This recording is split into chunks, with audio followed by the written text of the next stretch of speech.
Mission spéciale fécondation in vitro à la clinique Saint-Nicolas. Un traitement d'azospermie chez l'homme. Procréation médicalement assistée pour les femmes âgées de 43 à 55 ans et qui désirent avoir un enfant. Tout cela est possible chez nous. Enregistrez-vous dès maintenant à la clinique Saint-Nicolas située à Porte-Novo, quartier Agbokou à 100 mètres du terrain de football. Contact plus 229 95 96 72 97 96 95 69 50 96 11 24 81.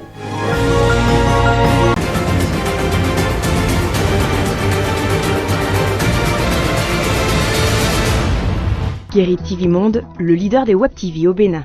Mesdames, Messieurs, bonsoir et merci de prendre ce nouveau rendez-vous d'information sur Guéri TV Monde. Les titres. La proposition de loi d'amnistie introduite par le groupe parlementaire Les Démocrates est inscrite à l'ordre du jour de la session budgétaire en cours. Cette loi a-t-elle des chances de prospérer? Vous suivrez dans ce journal les positions de deux acteurs politiques de la mouvance ainsi que la position du gouvernement sur le sujet. Minoritaire au Parlement, comment les démocrates comptent-ils faire aboutir l'initiative de la loi d'amnistie? L'honorable Kamel Ouassangari a révélé sur l'émission La Position de Guéri TV Monde ce qui est déjà fait pour atteindre cet objectif. À Madagascar, l'élection présidentielle n'a pas été reportée. Les bureaux de vote ont ouvert à 6 heures locales. Les nouvelles liées à ce scrutin sont à suivre dans la page interne de cette édition. C'était là les titres, le développement, le voici. Une proposition de loi d'amnistie pour obtenir la libération de Joël Aïvo, Rekia Madougou et bien d'autres militants en prison, telle est l'initiative prise par les 28 députés de l'opposition dès leur entrée en fonction au Parlement. À l'ordre du jour de la session budgétaire en cours, il est prévu l'étude de cette proposition de loi d'amnistie. L'opposition aura-t-elle gain de cause? Pour en avoir une idée, suivez ce que pensent deux acteurs politiques de la mouvance de cette proposition de loi. En avril 2023 et après le dépôt au Parlement de la loi d'amnistie par le groupe parlementaire Les Démocrates en vue de la libération de Joël Aïvo, Rekia Madougou et d'autres détenus, le député Gérard Belonchi, alors deuxième vice-président de l'UP Le Renouveau, a eu une réaction relayée par le quotidien Matin Libre. Selon le président de la Commission des Finances, citation, « Il y a d'autres mécanismes pour atteindre ce même résultat. Si c'est qu'il faut libérer ceux que vous nommez, Rekia Madougou et Joël Aïvo, je pense que nous avons voté récemment une loi qui permet la suspension des peines de prison. Il suffit donc de vouloir, de décider, d'en bénéficier et ils sortiront de prison immédiatement. » Reçu il y a quelques jours sur l'émission Le Grand Oral de la Web TV du groupe de presse de Béninois Libéré, l'honorable Eustache Akpovi a dit, citation, « La situation carcérale de Madougou et Aïvo, c'est le fond de roulement politique des démocrates. Les démocrates n'ont jamais voulu que ces gens-là soient libérés. Certains mouvanciers avaient pris l'initiative. On a commencé des discussions. Dès qu'ils ont appris ça, ils ont commencé par crier sur tous les toits « Libération » et loi d'amnistie. Ils savent pertinemment que si les mouvanciers prennent l'initiative et que Rekia Madougou et Aïvo sortent, le gain politique reviendra à la mouvance présidentielle. Ça va accroître la popularité du chef de l'État. Et c'est pour cela qu'ils se sont précipités pour déposer une loi d'amnistie alors qu'ils ne sont pas majoritaires. S'ils veulent donc la libération de ces gens, ils doivent passer par d'autres couloirs et négocier avec nous qui sommes majoritaires à l'Assemblée nationale pour que nous puissions prendre l'initiative. Ils savent que s'ils prennent l'initiative, ça ne va pas aboutir, mais ça aura une résonance dans la population à leur profit. Ce qu'on suggère est qu'ils abandonnent afin que nous prenions l'initiative. Ils n'ont qu'à retirer leur proposition de loi. Parce que si nous accompagnons, c'est eux qui auront le gain politique et nous ne sommes pas dans ce jeu. S'ils retirent, la mouvance prendra l'initiative.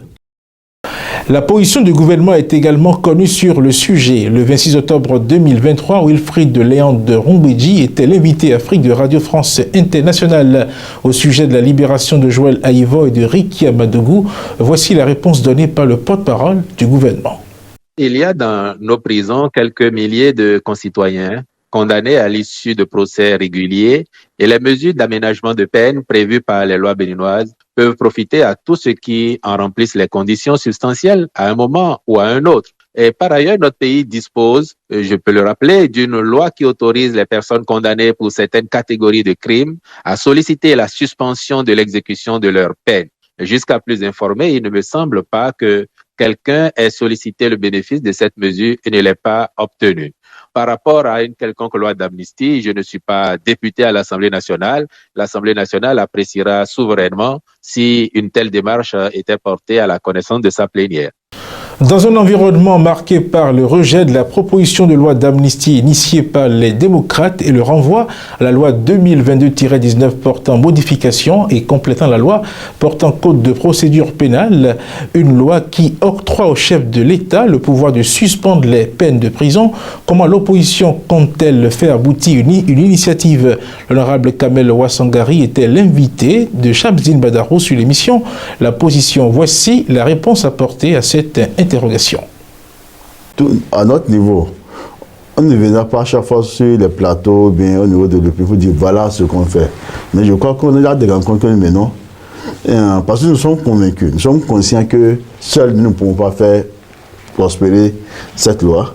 On a rencontré l'Union islamique, on a introduit une demande auprès du clergé, on entend incessamment qui nous invite. On a également une demande auprès des anciens présidents de l'Assemblée nationale, pour qu'ils puissent ensemble nous aider à convaincre. Et aussi, on discute avec nos collègues. C'est vrai que certains parmi eux disent que nous voulons être seuls. Nous voulons être seuls à bénéficier de cette victoire. Mais ce n'est pas une question de bénéfice. Il suffit de voir des gens en prison pour comprendre que l'objectif, c'est la libération de ceux-là, ceux qui sont en prison. S'ils veulent, ils peuvent introduire. La loi n'empêche pas. Ceux qui pensent que c'est le Parti des démocrates qui peut en bénéficier, peut également introduire une proposition de loi. Et cette proposition de loi peut être traitée. On serait même fier de dire que c'est la proposition introduite par telle personne qui nous a permis tel groupe parlementaire qui nous a permis de sortir ces gens. Je profite pour lancer un appel pour leur demander de nous aider vraiment, pour que nos compatriotes, qu'on puisse les faire sortir de la prison. Et c'est pour ceux qui sont des exilés politiques puissent l'entrer tranquillement. On en a besoin. Il faut qu'ensemble, nous participons tous à la construction et au développement de notre pays. Ça vous choque là, hein? Ouais. Je suis allé là-bas il y a 2 semaines. Ça ne va pas. Ça va pas. La page Inter à présent. À Madagascar, l'élection présidentielle n'a pas été reportée. Elle a eu lieu ce jour. Evelyne Dosso nous en parle dans l'inter-actualité de ce jour en nous amenant aussi au Kenya. Les bureaux de vote ont ouvert à 6 heures, heure locale, ce jeudi 16 novembre 2023 à Madagascar. Quelques 11,5 millions d'électeurs sont appelés aux urnes pour élire le président de la République. Mais sur les 13 candidats inscrits sur le bulletin unique, seuls 3 appellent à voter, dont le sortant André Rajoelina qui sollicite un 2e mandat. Les 10 autres demandent aux électeurs de rejeter le scrutin. En milieu d'après-midi, la participation semblait assez faible dans les bureaux de vote de la capitale. Selon RFI, ce matin, il n'y avait pas la foule dans les bureaux de vote de la capitale. Par exemple, il n'y avait qu'une centaine d'électeurs sur 6 000 inscrits au lycée Faravouitra. Après l'incendie de plusieurs Fonkotani, des autorités de quartier, durant la nuit de mardi à mercredi, la sécurité a été largement renforcée. Un couvre-feu a été imposé hier dans la soirée du jamais vu, ni en 2018 ni en 2013. Nombreux sont ceux qui craignent d'éventuels troubles qui viendraient rompre le calme sur place où la participation était encore très timide 1h30 après le début du scrutin. 24 votants enregistrés sur les 1400 inscrits. Ailleurs qu'à Antananarivo, la participation est faible également. Dans la Sava, la région de la Vanille, dans le nord du pays, même si des camions ont été vus transportant des électeurs vers quelques bureaux de vote. Les observateurs de la société civile ont par ailleurs pointé des irrégularités dans le déroulement du vote. À la mi-journée, la plateforme d'ONG Safidi Safid avait recensé des irrégularités dans 20% des bureaux de vote de son échantillon à travers tout le pays. Des électeurs votant sans carte d'identité ni carte électorale, des délégués de quartier se mêlant des opérations de vote, des confusions entre encre indélébile et non indélébile, le non-respect du tirage au sort pour la personne désignée à la signature au dos du bulletin unique. Pour rappel, sur ce bulletin figure la totalité des 13 candidats, y compris les 10 qui ont appelé au boycott. Et donc, théoriquement, tous peuvent recevoir les suffrages des électeurs. La commission électorale a annoncé que les résultats de ce premier tour seront connus au plus tard le 25 novembre prochain.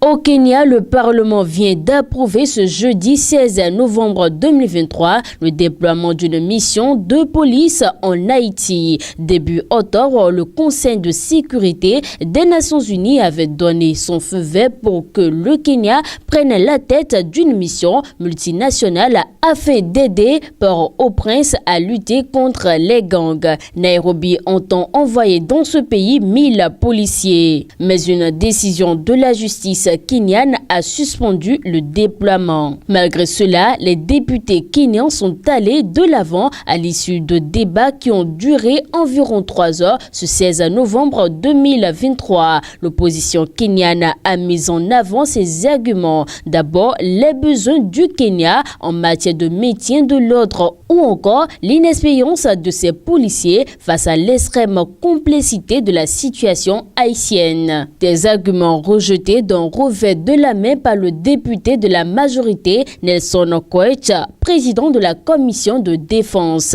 Reste que ce déploiement demeure suspendu par la justice kenyane dès mi-octobre suite à une plainte déposée par le parti d'opposition Alliance Troisième Voie. Son président Ekuru Aukot estime que la constitution kenyane ne permet pas le déploiement de policiers à l'étranger. Une nouvelle audience a d'ailleurs eu lieu au tribunal de Milimani ce matin. Chaque partie a présenté ses arguments au juge qui doit maintenant délibérer. Pour Ekuru, le Parlement a clairement outrepassé ses droits ce matin. D'après les avocats d'Alliance Troisième Voie, tant que le jugement n'est pas rendu, les autorités n'ont pas le droit de déployer la mission en Haïti. Si elles venaient à le faire, ils phobissent déjà leurs arguments pour une nouvelle plainte, cette fois-ci pour outrage à la justice.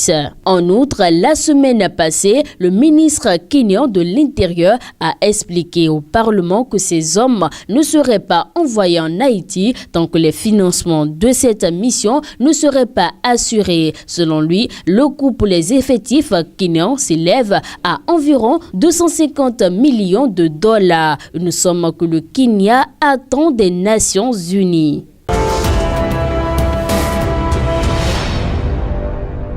En Centrafrique, la Cour pénale spéciale débute officiellement son second mandat. Cette cour a été créée dans un contexte où l'impunité bat son plein en République centrafricaine. Il s'agit d'une cour hybride qui avait suscité de grands espoirs parmi les victimes qui avaient soif de la justice après des décennies de crise. Mais 5 ans après sa création, Etienne Oubam, l'une des victimes, président de l'association des victimes unies de Centrafrique, dresse un bilan mitigé. Pour ce second mandat, la CPS souhaite recruter d'autres magistrats et des conseillers juridiques pour renforcer son équipe. En termes de contribution, elle a reçu mardi dernier un financement de près de 3 milliards de francs CFA de la part des États-Unis. Ouvrons maintenant la page des sports.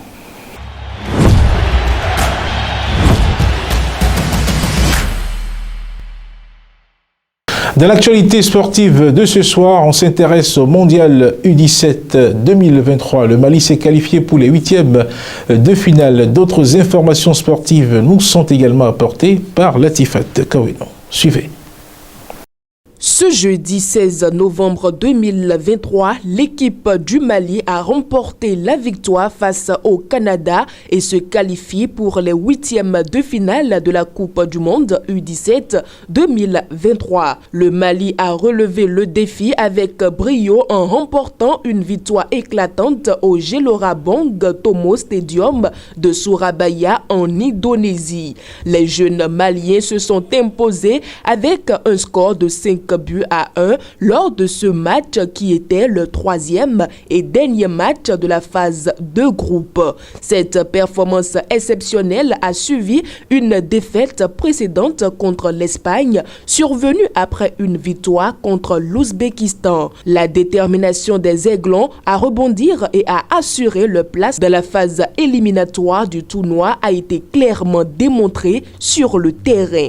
Nous parlons à présent de la Coupe du Monde 2026. Les éliminatoires de la Coupe du Monde 2026 Zone Afrique ont pris leur envol ce mercredi 15 novembre 2023 avec quelques matchs de la première journée. Un affrontement entre le Rwanda et le Zimbabwe était au rendez-vous. Les deux équipes du groupe C, comprenant également le Bénin, l'Afrique du Sud, le Nigeria et le Lesotho, se sont neutralisés. Le match s'est soldé par un score nul et vierge. Malgré une entame de jeu prometteuse, les Rwandais n'ont pas réussi à tirer profit de leur domination à domicile. Malgré l'absence de but, l'équipe zimbabwéenne emporte tout de même un point à l'issue de ce premier match. Le Zimbabwe et le Rwanda se partagent les points pour le premier match du groupe, anticipant la deuxième journée des éliminatoires. Les équipes concurrentes, dont les Guépards du Bénin, devront redoubler d'efforts pour rivaliser dans un groupe où chaque point compte. Et le stade des Martyrs de Kinshasa a été le théâtre d'un affrontement inégal ce mercredi soir, alors que la RDC a dominé la Mauritanie avec une victoire convaincante de 2-0. Les Léopards ont clairement dicté le rythme du match, laissant peu de place à leur adversaire pour s'exprimer. Les Léopards lancent de la plus belle des manières les éliminatoires du Mondial 2026. Le retour de Yohan Wissa a été un facteur déterminant dans le succès congolais. Wissa, qui faisait son retour depuis septembre 2023, a marqué le premier but à la 62e minute, profitant d'une passe bien placée de Théo Bongonda. Par la suite, Bongonda a également été à l'honneur en fin de match avec une course impressionnante sur plus de 30 mètres, dribblant le gardien pour marquer dans le but vide à la 81e minute. La Mauritanie n'a jamais réussi à trouver ses marques dans cette rencontre, laissant la RDC dicter le tempo du début à la fin. Cette victoire renforce la position des Léopards dans la course aux éliminatoires de la Coupe du Monde 2026.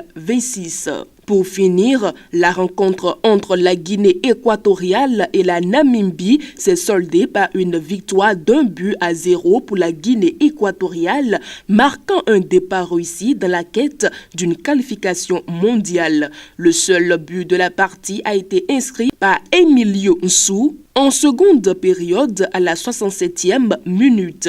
Cette réalisation a assuré les 3 points pour la Guinée équatoriale. Fort de cette victoire, le Nzalang national se prépare à enchaîner lors de la deuxième journée où ils affronteront le Libéria. Pour la Namibie, la défaite face à la Guinée équatoriale constitue un revers initial. Lors de la prochaine journée, la Namibie cherchera à se ressaisir en affrontant la sélection de Sao Tomé et Principe. C'est la fin de ce journal. Merci de l'avoir suivi et que la chance accompagne vos efforts. Bonsoir chez vous.